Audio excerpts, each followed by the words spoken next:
How are you doing? This is Steven with Merk Farms Hunting and doing the weekly update.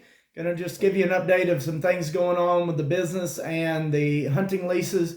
And then of course the highlight, picking one out that's open right now and giving a really detailed analysis of why I like it. Just an update on I think I'm about maybe a day late on this update. Was out of town, so a little behind on that, but don't really have anything new to post. Still working on the kind of final summer updates, getting that money in. This time of year, it's really important to get money in because this next 60 days is kind of when people finalize their hunting processes and hunting plans. So definitely those people that have a lease, really on them about getting their money in or opening it up. Just things that go on with this hunting market. This week was a good mix of all kinds of things that I deal with. First is, as I reiterate in some of these video blogs, if you watch them, there's a lot of negativity that surrounds hunting leases. A lot of people don't want to, see people get a good piece of land. A lot of people are trespass hunting on vacant land. They don't like to see it get organized. And as I keep mentioning with one of the videos, hunting leases are like dating. Hunting land is like dating. Everyone has a different opinion. Quick example this week, a guy took to the internet and told people to kind of watch out for me. And well, as I quickly told him, hey, I'm the only one that you can even find in hunting leases nearly. I'm probably the only face that you can put on the hunting lease market. And just like doing these posts, obviously don't have anything to hide because, hey, I'm here, easy to find. Send me messages, send me questions. And again, the individual was somebody that went to a property, easily looked at the aerial, easily looked at past trail cams, easily watched the video, went there, and then magically the property was all kinds of horrible and terrible. Oh, well, there's only this many acres of actual hunting. Well, the aerial was there for you to review, the location was there for you to review, the video was there for you to review. Again, somebody that got there, I guess, buyer's remorse, so that's why I tell people to look. Get there and on feet just really didn't like for his style. So, the price was too high, had to go down, not nearly as good as you presented, blah, blah, blah, which is, again, why we encourage reviews, why you have an aerial, why you have location information, why we have past trail cams, and why we had a video, but somehow, magically way different. Again, just somebody trying to beat the price up. And as I let this person know, this is what it's always drawn. And just like dating, okay, this isn't your style. It's been someone else's style for years and years and years. At this price, it will be again. And, as I imagine, the property is leased out for hunting now. It's leased out at the price desired, and no change in prices to the other person. So again, this is an unfortunate mindset. This person still takes to the internet to complain. Someone else is there right now at the price and they are really happy. So again, it's kind of like bad ex-boyfriends or bad ex-girlfriends, still bitter for whatever reason, but someone else is completely happy and they're happy they're there. They're happy they're hunting. So that's just the general nature of this, which is why, again, I don't really get into any of the negativity because somebody's completely happy. It's the same as dating, relationship type drama. Just, again, tune it out.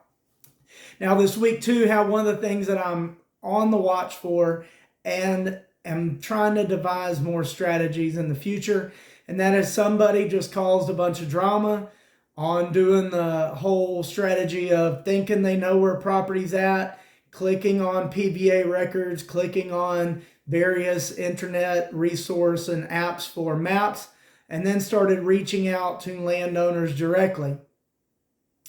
I don't really know their bent per se, but this landowner reached out to me, said I was trying to put a hunting lease on their property, said that, it was a fraudulent and fake post. And again, this has my property has nothing to do with this person at all. They saw a general map of an area from a cross post that I allow. And again, no property lines, no nothing, just a map, just a general map of a general vicinity. And this person started just clicking PVA records, contacted this owner. This owner, probably bored, I guess, lost their mind again, and may have been working in conjunction with this hunter. I don't know. That's the thing. I don't know everybody's schemes. I've been kind of defrauded enough at this point to where I have a general idea that people are probably up to no good when they get into these types of contacts with me. And again, the owner of this property allegedly, wanted me to divulge and show to them the property I'm really working on. And other than that, if I didn't do this and that, then, it was a fraud. No, I'm not going to do that. I don't do that. Everything's reserved behind a paywall on purpose. I vet all the members on purpose. I require driver's licenses on purpose. Okay, so I've got no real idea, but I was really happy that it happened to this person because, again, now this hunter, that contacted me, also trying to fish around. These are people that I ban and will never work with again. And I work with several people in the hunting lease industry. We pass names around. And so we are, over the years kind of know who to work with and who not to work with. So it's really stupid to try to circumvent processes because all this happens now. This hunter's name, records, phone number is just on a list now with me and others that, hey, I'm not going to work with this person. So good luck on your hunting lease search because you're not going to be able to work with professionals like myself who are really out here working. And you're trying to defraud me and trying to circumvent my processes and trying to cause problems. And you did cause problems. But again, and while I was really happy, I make my information extremely private. This in particular was a tract of land that is in process of being bought. It's a smaller portion of a bigger tract of land. So there's no way at all to find this information on any record at all. I'm the only one that knows it. And again, that's kind of the way I work for everything. So again, I may work on putting dummy tracks up. That may be a strategy I do to, again, the people that are going to try to defraud me and circumvent my processes, click on property records all day long, that it's just a dummy record. Enjoy wasting your time. But again, that's kind of get a chuckle out of it because, again, I enjoy the wasted time of the person clicking. I enjoy all of that waste. This was not a property that could be found at all anyway other than just working through me and my processes. So again, I was really kind of happy about that because I exposed another defrauder, exposed another person who's up to no good, and with a property that they had no chance of finding in any way possible. So I enjoyed that. And again, I'm going to kind of put the word out there more and more.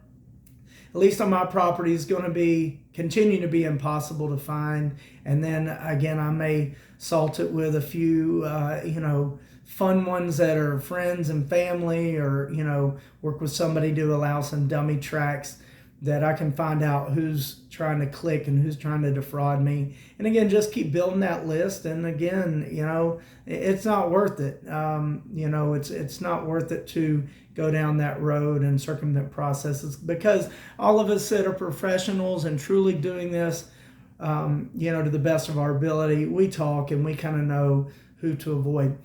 Now, enough of that. I'm going to take a few minutes to talk about, a tract that's open and highlight why I like it. I'm going to look at the Ohio County 200-acre tract. And again, if you look at it, the price is kind of really good right now. Not really going to run like a blog special on it at the moment, but it's really good right now. Why I like it. Okay. The video isn't the best video. I was looking at a lot of land in the area. It had just rained. It's got good creek systems and a couple sloughs. So the place was pretty wet. It's at winter time whenever it's going to be wet. But nonetheless, during hunting season and things like that, going to be the normal, really, good, dry, getting around. Saw many logging roads that are there. Saw a lot of signs that it's been hunted for a long time. It's kind of new to me, new to the owner. I saw several old school wooden stands. So again, it's a property that, even though it was wet when I was there, it's been hunted for a long time. Why I really like it. So I've got this listed as manageable on my rating scale. And, because it's the next property over is a ton of woods. What I really like about it, why I list it as manageable, is one, there's a lot of woods there. Two, this is kind of what I consider I call the point, a point of woods, or the final head of woods. It reminds me of the place I grew up hunting and was really successful at in southern Indiana, why I fell in love with hunting here, even though I grew up in Florida.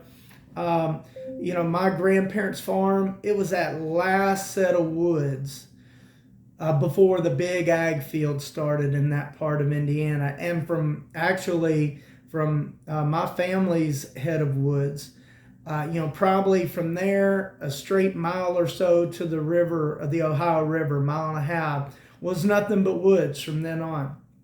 So that's, I think, a really important characteristic when you can find a property like that.